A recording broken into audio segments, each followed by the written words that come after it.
We have had sanctions against Iran on our books since 1987.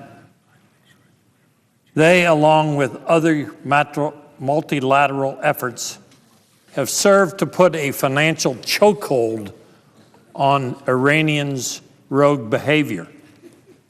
Now is the time to enforce these sanctions and deny Iran the financial capital it needs to fund their nuclear proliferation and support for international terrorism.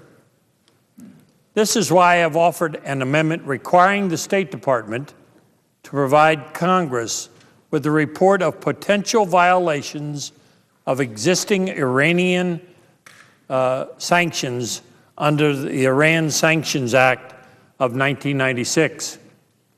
Under the Act, a company is found in violation of our sanctions if they invest more than $20 million in 1 year in Iran's energy section.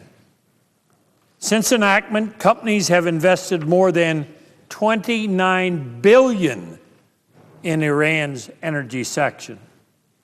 This does not include the $70 billion in pending transactions that are known about, most of which are long-term contracts to purchase Iranian gas and oil.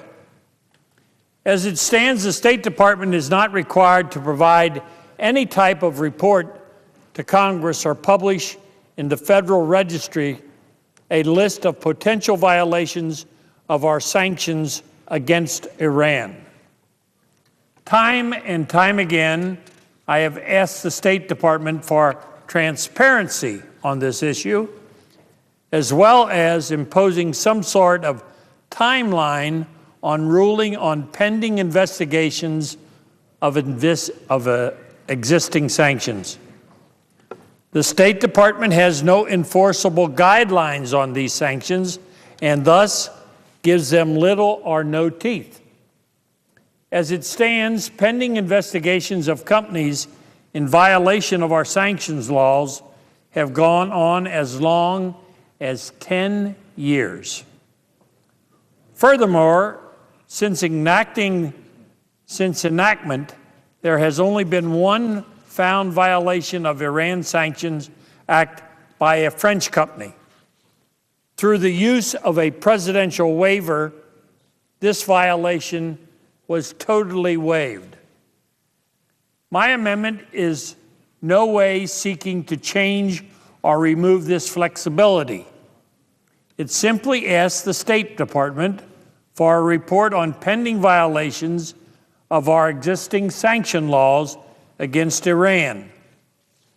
I have long said that the danger of a nuclear Iran poses one of, if not, the greatest threat to our national security. As this rogue nation continues to ignore 3 United Nations Security Council resolutions, the time for Congress to act is now.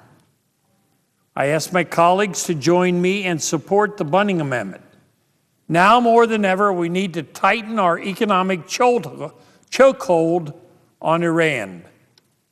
Thank you, Mr. President. I yield the floor. Ask for the yeas and nays in a timely fashion.